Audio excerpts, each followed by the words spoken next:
तो hello guys, आज के इस वाले वीडियो में मैं VGTS की एपिसोड 156 को एक्सप्लेन करने वाला हूं। और अगर आपने पिछले वाले एपिसोड नहीं देखे हैं तो जाकर जरूर से देख लेना, मैंने लिंक वीडियो के डिस्क्रिप्शन में दे दिया है। तो चलिए बिना कोई बकवास किए बढ़ते हैं हम वीडियो की तरफ। तो वीडियो की स्टार्टिंग वहीं से होती है जहाँ हमारा लास्ट एपिसोड खत्म हुआ था, जहाँ पर हमने देखा था कि शाओयान और उसका ग्रुप तीसरे लेवल में एंटर हो चुका था, जहाँ पर हर तरफ एक रहस्यमयी एनर्जी फॉग फैली हुई थी और चारों ओर बस सन्नाटा था। ये पूरा माहौल थोड़ा सा रहस्यमयी सा लगता है। ऐसा लगता है जैसे यहाँ वक्त का कोई मतलब ही नहीं है, सब कुछ बस थम सा गया है। इस वीरान जमीन के एक कोने में कुछ लोग एक बॉनफायर के चारों तरफ बैठे होते। आग की रोशनी में उनके चेहरे हल्के हल्के चमक रहे होते। ये लोग और कोई नहीं बल्कि शाओयान और सुन एर की ग्रुप है, लेकिन इस बार उनके बीच की बॉन्डिंग पहले से भी ज्यादा गहरी लग रही होती है। उसी समय गु चिंगयांग सिर उठाता है और चारों तरफ फैले इस अंधेरे इलाके को देखता है, फिर हल्की सी मुस्कान के साथ बोलता है, अगर मेरी गेस सही है तो हम अब तीसरे रीजन के सबसे डीप हिस्से के काफी करीब पहुंच चुके हैं।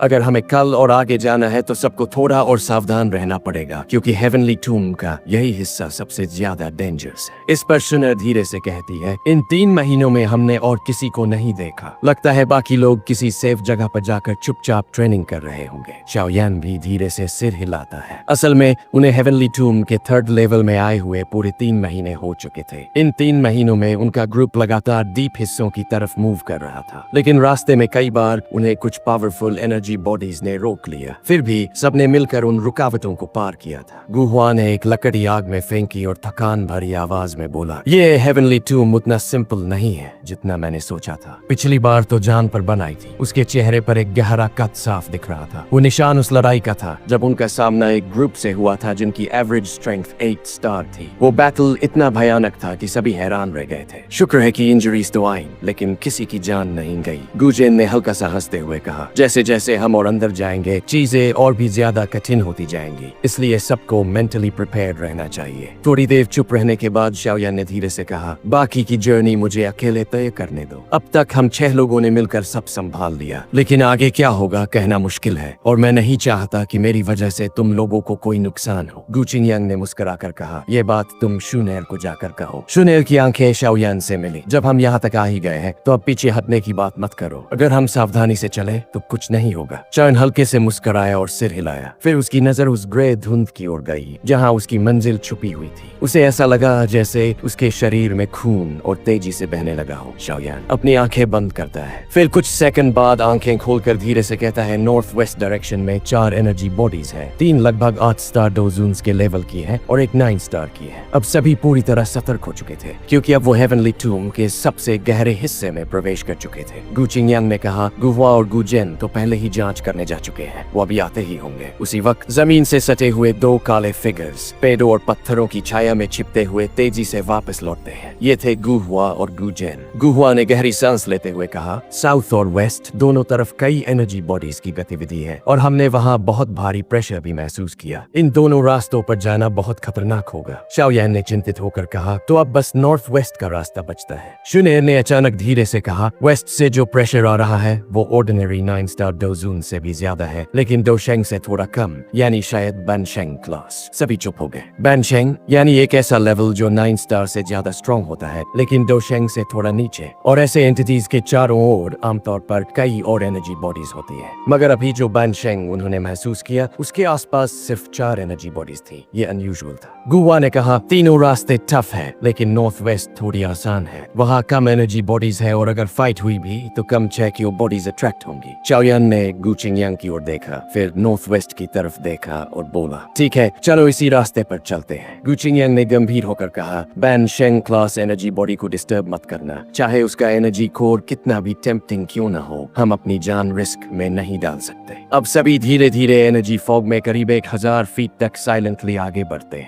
कुछ देर बाद सबके कदम रुक जाते हैं। सामने एक बड़ी चट्टान के पास 4 एनर्जी बॉडीज बैठे हुए हैं। बीच वाला सबसे ज्यादा ताकतवर लगता है 9 स्टार एनर्जी बॉडी। शाओयान ने अपने साथियों की ओर देखा और कुछ हैंड जेस्चर्स किए। अब उनकी कोऑर्डिनेशन इतनी मजबूत हो चुकी थी कि सब तुरंत समझ गए। और फिर अटैक! शाओयान बिजली की रफ्तार से आगे बढ़ता है। उसकी पर्पल ब्राउन फ्लेम वाली मुट्ठी एक 8 स्टार एनर्जी बॉडी को सीधा चीर देती है। वो एनर्जी बॉडी एक पल में ही हवा हो जाता है। बाकी 2 भी तुरंत खत्म कर दिए जाते हैं। अब बचा था 9 स्टार एनर्जी बॉडी। वो गुस्से से दहाड़ता है, लेकिन उस रोर के साथ ही चारों दिशाओं से 2 ची की ताकत उस पर गिरती है, जैसे लाइटनिंग की 4 धारें उसे काट रही हो। एक पल में ही वो भी टूट जाता है और उसका ब्राइट एनर्जी कोर जमीन पर गिरता है। सुनर उसे फौरन उठा लेती है। सभी एक दूसरे को देखकर हल्के से मुस्कुराते हैं, लेकिन शाओयान का इशारा होता है, जल्दी से निकलो। Final segment. अब उनका रास्ता थोड़ी देर तक स्मूथ चलता है, लेकिन फिर अचानक सबके चेहरे गंभीर हो जाते हैं, क्योंकि अब उन्हें सामने से एक डरावना प्रेशर महसूस हो रहा था। बन शेंगयान धीरे से कहता है, बी केयरफुल। वो थोड़ा आगे बढ़ता है और एक बड़े पत्थर के पीछे छिप जाता है। सामने की एनर्जी फॉग अब धीरे धीरे हवा से हटने लगती है और उसके पीछे 1000 फुट ऊंचा स्टोन माउंटेन नजर आता है। उस पहाड़ के ऊपर एक विशाल पत्थर का सिंहासन है और उस पर बैठा है एक ह्यूमनॉइड एनर्जी बॉडी। उसके सामने रखा है एक डार्क रेड सिमेटर, जिससे खून की गंध इतनी तेज आ रही थी जैसे वो पहाड़ भी उस गंध से डरा हुआ हो। शाओयान गंभीर स्वर में सोचता है, क्या जबरदस्त ओरा है, यही है बानशेंग क्लास की ताकत। और तभी वो फिगर धीरे से उठता है और एक भयानक ब्लडी ओरा चारों ओर फैलने लगती है। शाओयान गहरी सांस लेकर कहता है, हमें पता चल गया है, अब छिपने का कोई मतलब नहीं, सब तैयार हो जाओ, क्योंकि ये लड़ाई उसकी जिंदगी की अब तक की सबसे बड़ी लड़ाई होने वाली थी, एक बानशेंग के खिलाफ। गुचिंगयांग की ग्रुप ने चुपचाप सिर हिलाया जब उन्होंने उस ऊंचे स्टोन माउंटेन पर खड़े होते हुए उस रहस्यमय फिगर को देखा। वो सभी अब शैडोज से बाहर निकलकर साफ तौर पर दिखाई दे रहे थे। गुहुआ ने थोड़ा मुस्कुराते हुए कहा, लगता है इस बार का बैटल काफी ज्यादा इंटेंस होने वाला है, एक एलीट बानशेंग से लड़ना।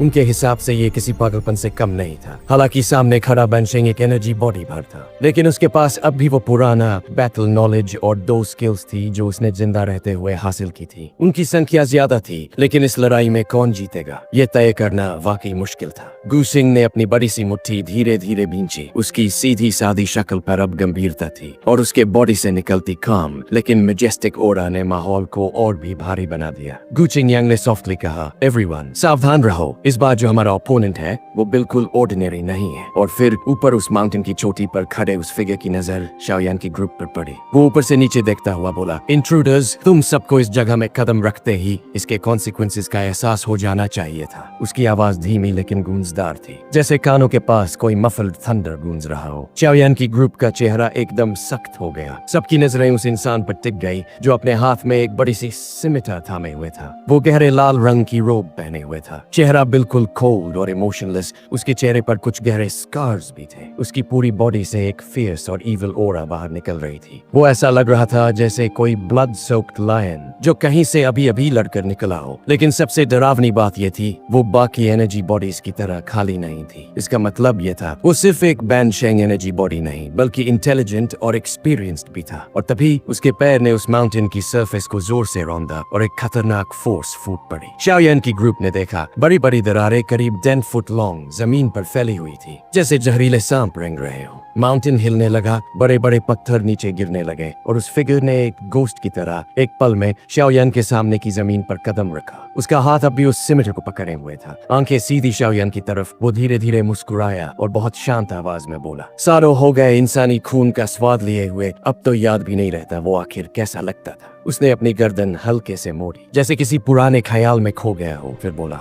हमले से पहले एक छोटा सा इंट्रोडक्शन तो देना बनता है ना? मेरा नाम। वो कुछ सेकंड चुप रहा, जैसे सोच रहा हो कि नाम याद भी है या नहीं। फिर धीमे स्वर में कहा, काफी वक्त हो गया किसी को अपना नाम बताए हुए, लेकिन शायद मुझे लोग सेई दाओ के नाम से जानते थे। वो सिर उठाकर शाओयान की ग्रुप की तरफ देखता है, कभी सुना है मेरा नाम? शाओयान और बाकियों ने एक दूसरे की तरफ देखा, लेकिन सब खामोश थे। किसी के पास कोई जवाब नहीं था, क्योंकि सामने खड़ा ये शख्स कोई आम एनिमी नहीं था। ये था एक एंशिएंट बानशेंग एनर्जी बॉडी जो सदियों पहले मर चुका था, लेकिन उसकी सोल, मेमोरी और बैटल इंस्टिंक्ट अब भी जिंदा थी। सेंट चेदाओ ने डिसअपॉइंटमेंट से सिर हिलाया, तो लगता है मुझे पूरी तरह से भुला दिया गया है। कोई बात नहीं, जल्दी ही तुम सबका खात्मा कर दूंगा। मेरा ब्लडी ब्लेड अब और इंतजार नहीं कर सकता। और तभी उसने अपने पैरों में हल्का सा मूवमेंट किया। शाओयान ने जोर से चेतावनी दी, बी केयरफुल। उसने अपनी स्लीव से एक तेज विंड फोर्स निकाली जो सीधा गुजेन को हिट कर गई। गुजेन हवा में पीछे की ओर उड़ गया। जिस जगह वो खड़ा था वहाँ एक ब्लड ग्लो बिजली की रफ्तार से चमकी और एक गहरी दरार जमीन पर बन गई। फिर उस खाली स्पेस से एक सरप्राइज्ड आवाज आई। शाओयान को ऐसा लगा जैसे कोई तेज नजर उस पर टिक गई हो। उसके पूरे शरीर पर रोंगटे खड़े हो गए। कितनी टेरिफाइंग स्पीड है इसकी। यह है असली फर्क एक एलीट बानशेंग और एक देख डोजुन में वो तुरंत पीछे हटा और गु चिंगयांग, शुनर समेत पूरी ग्रुप उसके पास आ गई। गु जेन जमीन से उठा और बोला, थोड़ा सॉफ्टली पुश किया होता। शाओयान बिना देखे बोला, तो फिर तुम्हें सीधे बीच से काट देने देता। अब वो मुड़ा गु चिंगयांग और शुनर की ओर। इस जगह में अगर कोई सबसे ज्यादा पावरफुल थे तो वो यही दो थे, निंथ स्टार डोजुन। शाओयान ने पूछा, शैल वी अटैक? और दोनों ने एक साथ सिर हिलाया। फिर उन्होंने तेजी से अपने हाथों में सील्स बनाए, ओवरटर्निंग लैंड सील। दोनों के हाथों में 2 ब्राइट एनर्जी लाइट सील्स बने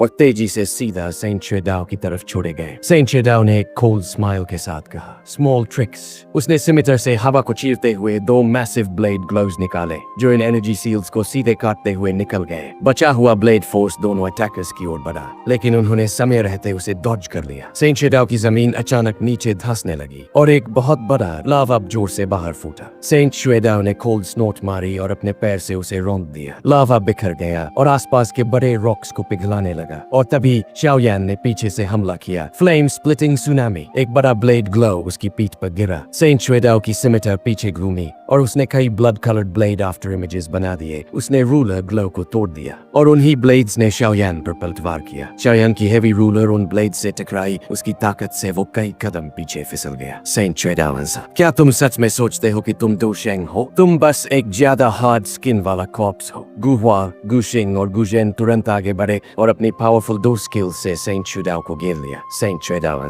तुम जैसे एंट लाइक एग्जिस्टेंस एक सेंट की ताकत को चैलेंज करोगे? उसने अपनी बाईं हथेली से 3 रेड लाइट छोड़ दी जो 3 डरावने एनर्जी टाइगर्स में बदल गए। तीनों को जबरदस्त चोट लगी और खून की उल्टी करते हुए वो पीछे गिर पड़े। तीनों ने जल्दी से एनर्जी कोर्स निकाले और उन्हें अब्सॉर्ब करने लगे। गु चिंगयांग चिल्लाया, अटैक टुगेदर, और सबने एक साथ अपनी पूरी पावर अनलीश की। एक पल के लिए सेंट शेडाओ थोड़ा लड़खड़ाया, लेकिन फिर उसने खुद को संभाल लिया। उसकी सिमिटर तेजी से घूमने लगी, सभी अटैक्स को ब्लॉक करते हुए और बीच बीच में डेडली ब्लेड ग्लोव्स छोड़ती हुई। ब्लड ब्लेड केओटिक विंड थे। उसने जमीन पर जोर से पैर मारा और उसका शरीर एक ब्लड रेड टोर्नेडो की तरह घूमने लगा। चारों ओर की स्पेस कोलैप्स होकर ब्लैक होल जैसी बन गई। उस टोर्नेडो से निकलती ब्लेड ओरा ने गु चिंगयांग की ग्रुप को हवा में उड़ा दिया। वे सभी पत्थरों से टकराए और पूरी चट्टानें डस्ट में बदल गई। और फिर सेंट शेडाओ की निगाह अब शाओयान पर टिक गई। उसने कोल्ड स्माइल के साथ आगे कदम बढ़ाया और कुछ ही पलों में शाओयान के सामने पहुंच गया। शाओयान ने तुरंत अपने दिल में एक गूंज महसूस की। स्काईफायर 3 mysterious change, first change, second change, third change. उसकी बॉडी में 2 ची वायलेंट हो गया। उसकी भौहों के बीच वही पुराना इची सेंसेशन फिर से वापस आ गया, लेकिन इस बार हेवन क्रिएशन पाम उसकी हथेली में तेजी से बन रही थी। सेंट शेडाओ की सिमिटर हवा को चीरती हुई शाओयान के ऊपर सीधे नीचे उतरी, लेकिन अचानक वो रुक गई। उसकी आंखें धीरे धीरे खिसकती हुई शाओयान के फोरहेड पर जा टिकी और बस एक ही पल बाद उसकी आंखों में डर की हल्की सी छलक उभर आई। उसने खुद से कहा, शाओ क्लैन का क्लैन टैटू।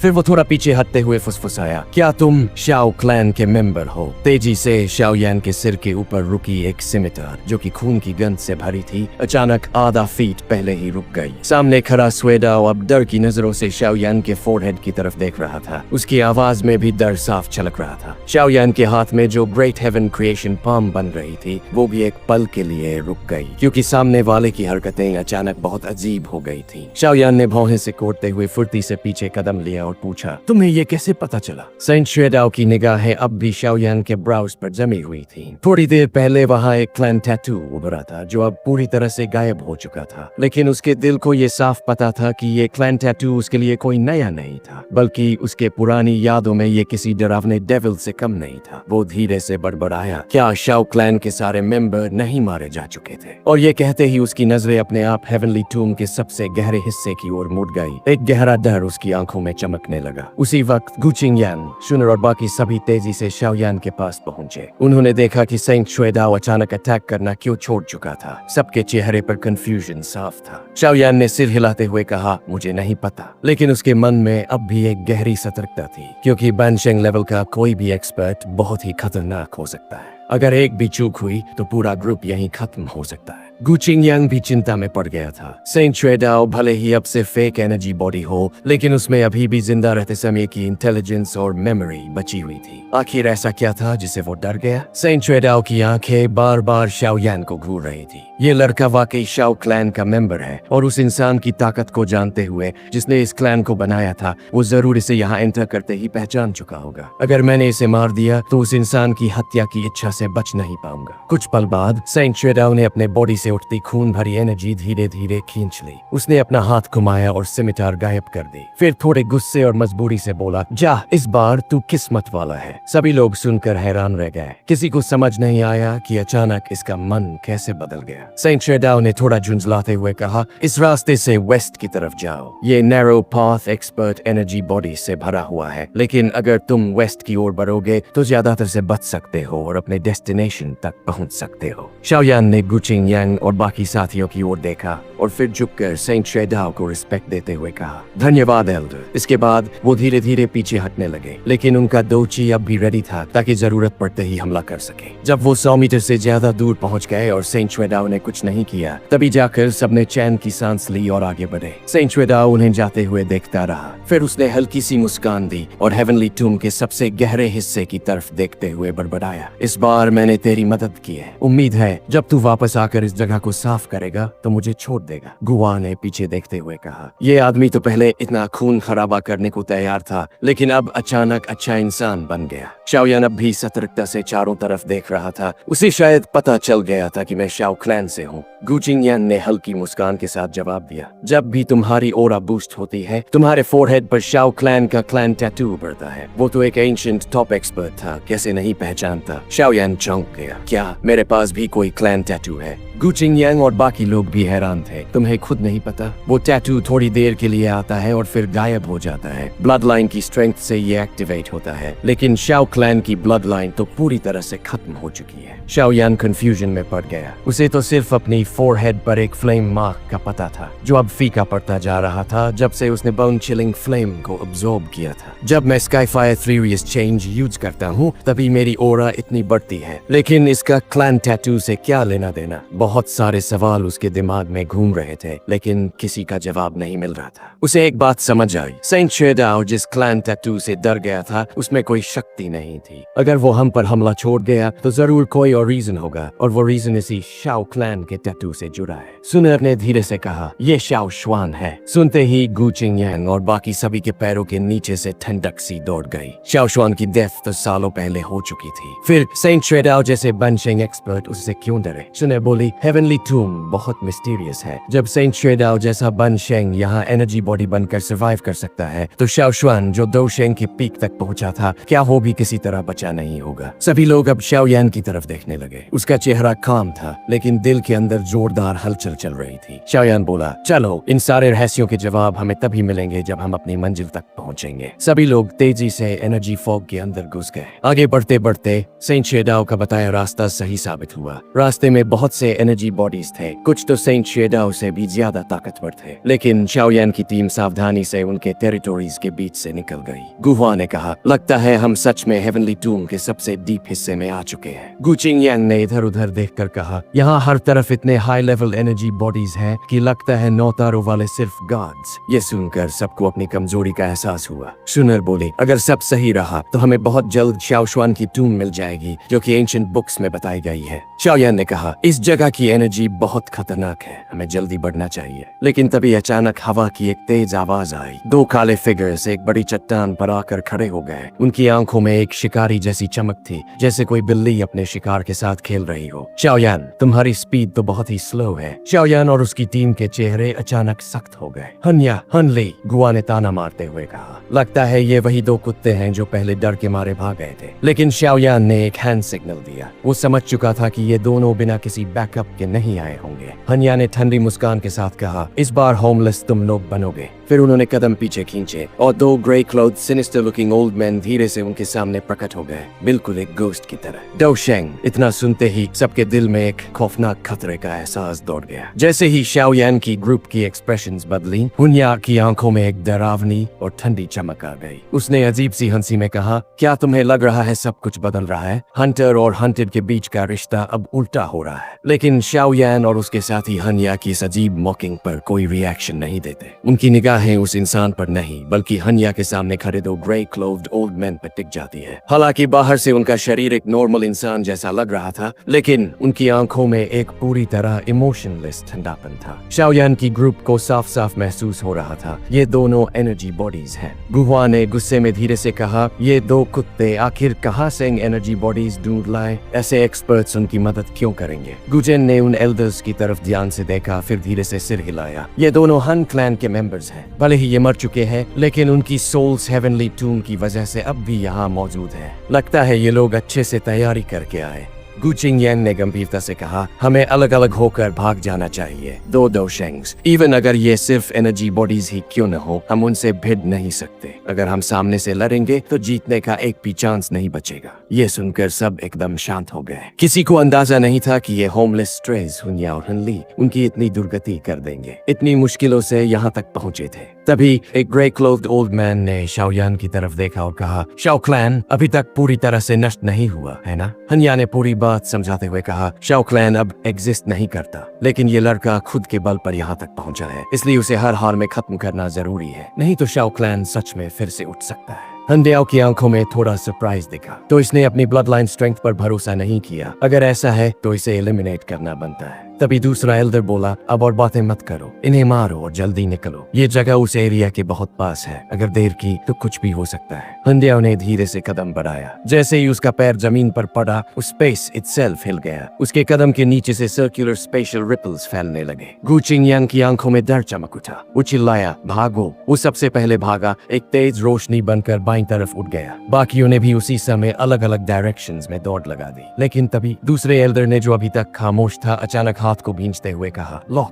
और बस एकदम साइलेंस छा गया। 1000 फीट तक हर आवाज जैसे बंद हो गई। सब कुछ फ्रीज हो गया था। ऐसा लगा जैसे समय ही थम गया हो। शाओयान और उसकी ग्रुप की बॉडीज हवा में रुक गई, एकदम स्टैच्यूज की तरह। उनकी घूमती आंखें इस सदमे को बयां कर रही थी। क्या ये डोशेंग की असली ताकत है? ये लोग किसी भी स्पेस को अपनी मर्जी से मैनिपुलेट कर सकते हैं। टाइम, स्पेस, सब कुछ उनके कंट्रोल में था। हन्या ने ये देखकर जोर से हंसी। अगर ये सब यही मर गए तो गु क्लैन की पूरी यंग जनरेशन में एक बड़ा गैप आ जाएगा। लेकिन तभी एक बेहद गर्म गोल्डन फ्लेम अचानक उस रुकी हुई स्पेस में फूटी। ऐसा लगा जैसे कोई फीनिक्स रॉक से उठ खड़ा हुआ हो। फिर एक और जोरदार एक्सप्लोजन। इस बार एक पर्पल ब्राउन फ्लेम भी इरप्ट हुआ। गर्मी इतनी ज्यादा थी कि पूरी स्पेस ही अनस्टेबल हो गई। स्पेस के अनस्टेबल होते ही गु चिंगयांग और बाकियों की डो ची एक्टिवेट हो गई और वो सब अपनी रिस्ट्रेंट से आजाद हो गए। लेकिन इस बार वो फिर से भागे नहीं, सब एक जगह इकट्ठा हो गए। अब उन्हें समझ आ चुका था, भागना बेकार है। दो एलीट डोशेंग्स को कोई फर्क नहीं पड़ता। एल्डर्स की आंखों में थोड़ा सरप्राइज चमका। इन्हें अभी कुछ काबिलियत है, पर ये काफी नहीं है। हनडियाओ ने एक ठंडी हंसी के साथ अपना मुंह खोला और उसमें से उठे ब्लैक क्लाउड्स ने एक ब्लैक पाइथन का रूप ले लिया, 1000 फीट लंबा। उस पाइथन ने अपनी टेल से हवा को चीरते हुए हमला किया। स्पेस इटसेल्फ टूट गया। इतना भारी हमला देखकर शाओयान की ग्रुप के चेहरे डर से सफेद पड़ गए। गु चिंगयांग की आवाज उभरी, सभी मिलकर हमला करो। सबने उसकी बात मानी, क्योंकि इस बार उन्हें सच में लगा कि डेथ उनके सामने खड़ी है। शाओयान ने गहरी सांस ली। स्काई 3 मिस्टीरियस चेंज एक्टिवेट किया। हेवन क्रिएशन पाम उसकी हथेली में तेजी से बन रही थी। राइट हैंड में बिजली जैसी एनर्जी जमा होने लगी। गु चिंगयांग, शुनर और बाकी सभी की डो ची भी आकाश में व्हर्लपूल की तरह घूम रही थी। शाओयान के हाथ से निकला एक डार्क ब्लैक लाइट स्फीयर जो हवा में तेजी से फैलने लगा। साथ ही गु चिंगयांग और शुनर ने भी अपना थियान क्लास डो skill silent destruction finger use किया। एक विशाल ब्लैक फिंगर स्पेस तोड़ता हुआ पाइथन की तरफ बढ़ा।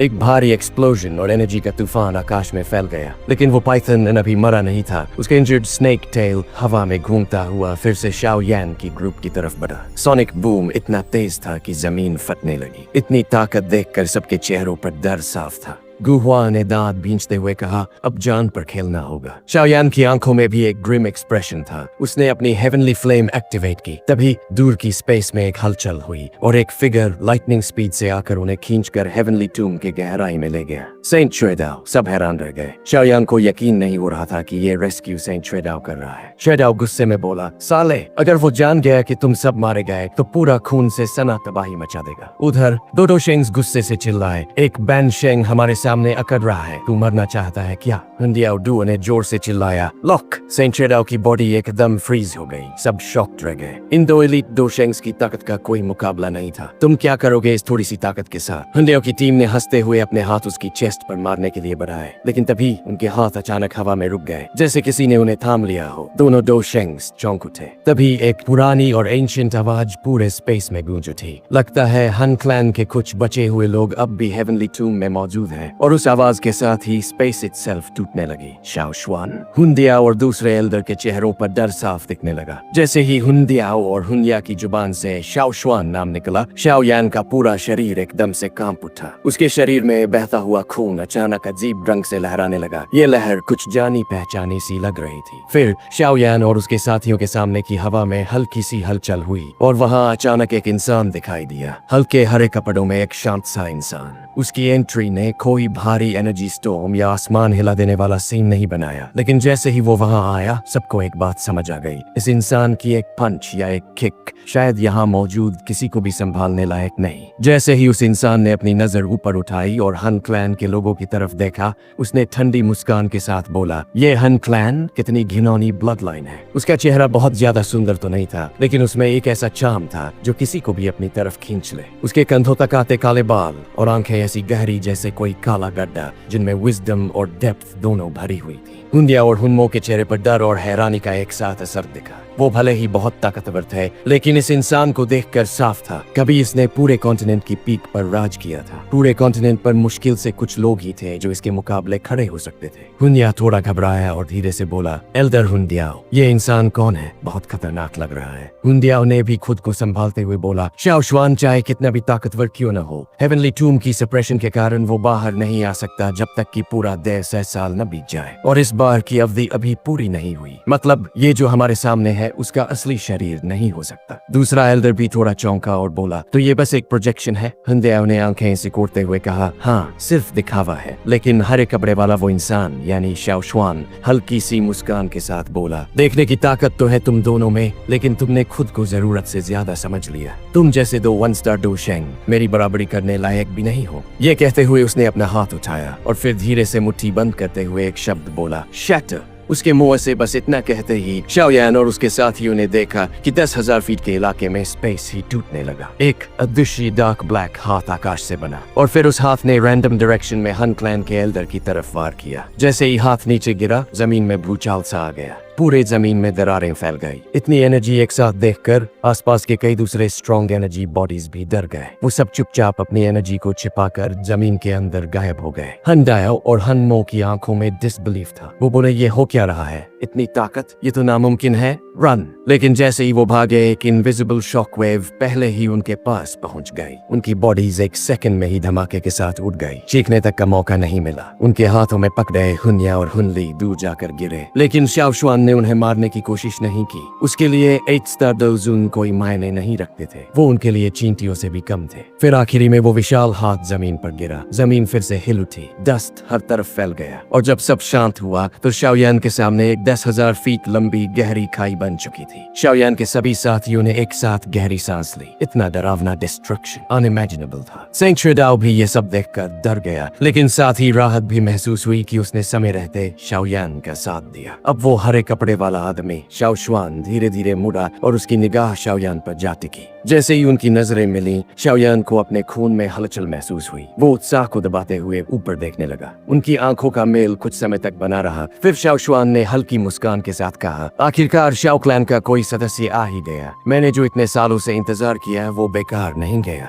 शाओ यान ने अब खुद को रोकना बंद कर दिया। वो तुरंत हवा में झुक गया और जोर से बोला, इस वंशज शाओ यान की तरफ से पूर्वज को प्रणाम। शाओ शुआन हल्का सा मुस्कुराया और उसे हाथ पकड़कर उठाया। शाओ यान, बहुत अच्छा नाम है। मैंने तुम्हारी प्रेजेंस हेवनली टूम में आते ही महसूस कर ली थी। तुम्हारा परफॉर्मेंस भी अब तक बहुत अच्छा रहा। शाओ यान हल्का सा मुस्कुराया। उसे पता था कि शाओ शुआन जैसे महान व्यक्ति से ये तारीफ मिलना बहुत बड़ी बात है। गुचिंग यांग और शुनेर भी आगे आए और आदरपूर्वक बोले, हम आपका स्वागत करते हैं एल्डर शाओ शुआन। शाओशुआन ने उन्हें देखा और हल्के गुस्से के साथ बोला, गु क्लैन ने हमारे बीच हुई पुरानी एग्रीमेंट को पूरी तरह से फॉलो नहीं किया। गु चिंगयांग थोड़ा घबराया लेकिन जवाब दिया, एल्डर, बस क्लैन के कुछ हिस्सों ने एग्रीमेंट नहीं निभाया। हमारे क्लैन हेड ने तो आज तक हर बात का पालन किया है। शाओशुआन ने सीधे जवाब नहीं दिया। फिर उसकी नजर शुन एर पर पड़ी और उसने पूछा, तुम्हारा खून गुयुआन से बहुत मिलता है। शुन एर बोली, गुयुआन मेरे पिता है। शाओशुआन ने सिर हिलाया और मुस्कुराकर कहा, तो तुम वही हो, डिवाइन ब्लड लाइन। अच्छा है, लेकिन शाओ क्लैन ने ज्यादा फायदा उठाया है। शुन एर थोड़ी शर्मिंदा हो गई। फिर शाओशुआन ने सेंट श्वेडाओ की तरफ देखा और बोला, तुम अब वापस जा सकते हो। हेवनली टूम में अब तुम्हें कोई नहीं छेड़ेगा। सेंट श्वेडाओ बहुत खुश हुआ और रिस्पेक्टफुली झुककर चला गया। अब शाओशुआन ने शाओयान की तरफ देखा और कहा, चलो अब टूम के अंदर चलो। इस हेवनली टूम की वजह से मैं बार बार बाहर नहीं आ सकता। अभी जो तुम देख रहे हो वो सिर्फ मेरी एक शैडो है। ये सुनकर सभी दंग रह गए।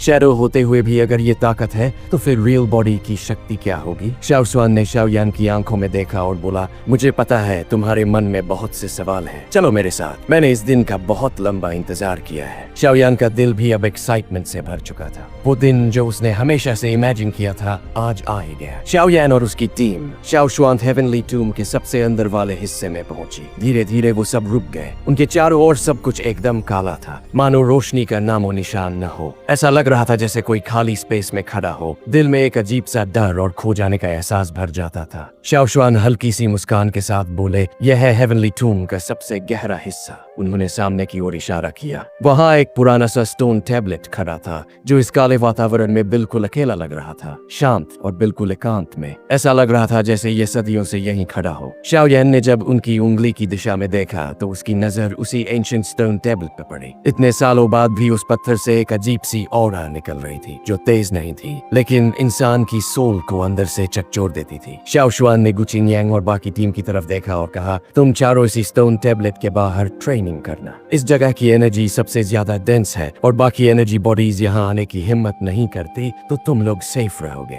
गु चिंगयांग और बाकी लोगों ने एक दूसरे की तरफ देखा और बस हल्की सी मुस्कान के साथ सिर हिला दिया। एक दो शेंगस्टर के एक्सपर्ट के सामने उनके पास और कोई चारा भी नहीं था, बस मानना ही था। इसके बाद शाओशुआन ने कैजुअली कहा, शाओयान और गु क्लैन की वो लड़की मेरे साथ आओ। उन्होंने अपने दोनों हाथ पीछे बांधे और स्टोन टैबलेट की तरफ चल पड़े। जैसे ही उनका शरीर टैबलेट को छूता है वो धीरे धीरे फीका होता चला गया और अंत में गायब हो गया। शाओयान ने गहरी सांस ली, फिर शुन एर की तरफ हाथ बढ़ाया और मुस्कुराकर बोला, चलो। शुन एर के मन का डर शाओयान की मुस्कान देखकर पूरी तरह से गायब हो गया। उसने अपना नाजुक हाथ उसके हाथ में दिया और दोनों धीरे धीरे स्टोन टैबलेट की ओर बढ़ चले। गु चिंगयांग ने दूर से उन्हें जाते देखा और गहरी आवाज में कहा, शाओयान, शुन एर का ध्यान रखना। उसे पता था कि शाओयान अब काफी समय अंदर ही बिताने वाला है। शाओयान ने मुस्कुराकर सिर हिलाया, फिर स्टोन टैबलेट को छुआ। उसी पल उस पत्थर से एक हल्का ब्लड लाइन कनेक्शन निकला और एक सर्कुलर लाइट उनकी ओर फैल गया जो उन्हें पूरी तरह से घेर कर अंदर ले गया। जैसे ही वो दोनों गायब हुए, गु चिंगयांग और बाकी लोग बस एक दूसरे की ओर देखकर हल्की सी हंसी हंसे और बोले, अब जब एल्डर शाओशुआन उनके साथ हैं तो हमें कोई चिंता नहीं करनी चाहिए, बस शांति से इंतजार करते हैं। गु चिंगयांग एक पत्थर की चट्टान पर बैठ गया और ट्रेनिंग मोड में चला गया। गु जेन और बाकी दो लोगों ने भी अपने अपने स्पॉट चुने और ट्रेनिंग शुरू कर दी। अब बात करते हैं अंदर की। जैसे ही वो रोशनी जो उनकी आंखों में भर गई थी गायब हुई, शाओयान और शुन एर ने धीरे धीरे अपनी आंखें खोली। उनके सामने एक एंशिएंट हाउस था। शाओयान थोड़ी देर के लिए स्टन रह गया। एक सिंपल सा स्टोन टैबलेट इतनी बड़ी मिस्ट्री को छुपा सकता है, ये उसके इमेजिनेशन से भी बाहर था। डुशेन का रेस्टिंग प्लेस सच में बहुत अलग होता है। वो सोच में पड़ गया। सामने एक बड़ा हॉल था जिसमें शाओशुआन अपने दोनों हाथ पीछे बांध कर खड़ा था। वहाँ एक साफ सा पॉन्ड था जिसमें कई ग्रीन लोटसेस तैर रहे थे जिनसे हल्की सी सुखद खुशबू आ रही थी। जैसे ही पीछे से शाओयान के कदमों की आवाज आई, शाओशुआन ने धीरे से सांस छोड़ी और पूछा, बताओ शाओ क्लैन की हालत अब कैसी है? शाओयान कुछ पल चुप रहा, फिर ईमानदारी से कहा, शाओ क्लैन अब एग्जिस्ट नहीं करता, बस एक डूब चुका शाओ फैमिली बचा है। उसने फिर पूरी कहानी विस्तार से सुनाई कि कैसे इतने सालों में क्लैन को क्या क्या झेलना पड़ा। सुनकर शाओशुआन ने हल्के में सिर हिलाया। उनके चेहरे पर ज्यादा भाव नहीं थे। मुझे पहले से ही इस पतन का अंदाजा था, लेकिन कम से कम कुछ वंशज तो बचे हैं, ये भी काफी है। फिर उन्होंने एक हल्की सी मुस्कान के साथ पूछा, कुछ और पूछना है तुम्हें? शाओयान थोड़ा झिझक कर बोला, एंसेस्टर, आप अब भी जीवित हैं? शाओशुआन कुछ पल उसकी आंखों में देखता रहा, फिर धीरे से सिर हिला दिया। तुम जो देख रहे हो ये बस मेरी रेमनेंट सोल है जब मेरी मृत्यु हुई मैंने कहा था कि मुझे हेवनली टूम में लाकर रखा जाए ताकि मैं इस रूप में तुम्हारा इंतजार कर सकूं। लेकिन ये अस्तित्व सिर्फ यहीं तक सीमित है। जैसे ही मैं बाहर जाऊंगा मैं खत्म हो जाऊंगा। शाओयान की आंखों में निराशा झलकने लगी। शाओ क्लैन अब बहुत कमजोर हो गया है। हमारी ब्लड लाइन स्ट्रेंथ खो चुकी है और बाकी एंशिएंट क्लैंस के सामने हम कुछ नहीं है। मैं जैसा हूँ वो लोगों को अजीब लगता है। शाओ शुआन बोले, जब शाओ क्लैन फल फूल रहा तभी मुझे अंदेशा हो गया था कि हमारी 2D ब्लड लाइन धीरे धीरे खत्म हो रही है। अगर उस समय हमने कुछ नहीं किया होता तो हमारे दुश्मनों ने हमें पूरी तरह से मिटा दिया होता। हमने एक सीक्रेट टेक्निक का इस्तेमाल करके क्लैन की सारी ब्लड लाइन स्ट्रेंथ मेरे शरीर में ट्रांसफर कर दी। क्लैन के सभी एल्डर्स की ये आखिरी उम्मीद थी। उनके चेहरे पर दर्द उभर आया, लेकिन मैं असफल रहा। जब मैं 2D बनने की कोशिश कर रहा था तभी हुन क्लैन ने मुझ पर स्नीक अटैक किया। मैं गंभीर रूप से घायल हो गया और फिर मेरी मृत्यु हो गई। शाओयान शांत था, फिर धीरे से बोला, अगर ब्लड लाइन स्ट्रेंथ को ऐसे ही खत्म होने देते तो शाओ क्लैन का अंत तय था। आपने जो किया वो जरूरी था, कोई भी आपको दोष नहीं देगा। फिर शाओयान ने अचानक से पूछा, लेकिन अगर स्ट्रेंथ खत्म हो चुकी थी तो मेरे ऊपर शाओ क्लैन टैटू कैसे आ गया? शाओ शुआन मुस्कुराए, शाओ क्लैन का क्लैन टैटू किसी और से नहीं मिलता, वो खुद की ट्रेनिंग से बनता है। और मुझे तुम्हें स्काईफायर 3 मिस्टीरियस चेंज की एनर्जी महसूस हो रही है, क्योंकि इसे बनाया मैं नहीं था। मैंने ये टेक्निक बर्निंग फ्लेम वैली को दी थी और तुमने वहां से इसे पाया। किस्मत अजीब चीज है ना? शाओन चौंक गया। बर्निंग फ्लेम वैली और शाओ शुआन नाम, मतलब वो टेक्निक उसी एंसेस्टर की थी। वाओ, शाओ शुआन ने फिर बताया, लेकिन तुमने अभी तक उस टेक्निक का आखिरी स्टेप कंप्लीट नहीं किया है, इसी वजह से तुम अभी तक क्लैन टैटू नहीं बना पाए। शाओयान की आंखों में उम्मीद चमकने लगी। शाओ शुआन ने हल्के से हंसते हुए कहा, रिलैक्स, मैंने इतने साल सिर्फ तुम्हारा इंतजार किया है ताकि ये आखिरी स्टेप तुम्हें दे सकूं। लेकिन ध्यान रखना, सिर्फ टैटू बना लेना काफी नहीं है। जब तक तुम्हारे पास ब्लड लाइन स्ट्रेंथ नहीं होगी तब तक तुम उसकी पूरी पावर नहीं निकाल पाओगे। फिर वो पॉन्ड के बीचों बीच चले गए और अपने हाथ हिलाए। पॉन्ड का पानी घूमने लगा। तभी उनके शरीर से हल्की हल्की ब्लड लाइट्स निकलने लगी और पॉन्ड के पानी में जाने लगी। धीरे धीरे पूरा पॉन्ड ब्लड रेड हो गया और उसी वक्त शाओ शुआन के बाल सफेद होने लगे, चेहरा बूढ़ा होने लगा। शाओयान डर गया और कुछ बोलने ही वाला था कि शाओ शुआन ने सिर हिलाकर मना कर दिया। ये वही 2D ब्लड लाइन है जिसे मैंने बहुत मेहनत से बचा कर रखा था ताकि फ्यूचर में किसी एक को वापस शक्ति दी जा सके। अब मैं सिर्फ एक रेमिनेंट सोल हूँ। मैं शाओ क्लैन को पुनर्जीवित नहीं कर सकता, लेकिन ऊपर वाले शायद अब भी चाहते हैं कि हमारा क्लैन खत्म न हो, और मुझे यकीन है कि तुम मुझसे भी बेहतर करोगे। शाओयान की आंखों में एक भावनात्मक चमक थी। उसका दिल भारी हो गया। सामने उसका एंसेस्टर खड़ा था जिसने पूरी जिंदगी क्लैन के लिए सब कुछ दांव पर लगा दिया। इस ब्लड लाइन स्ट्रेंथ में कुछ एनर्जी भी है जो मैंने तब सील कर दी थी जब मैं जिंदा था। मेरे वंशज, मुझे उम्मीद है तुम वो वादा पूरा करोगे जो मैंने कभी शाओ क्लैन से किया था।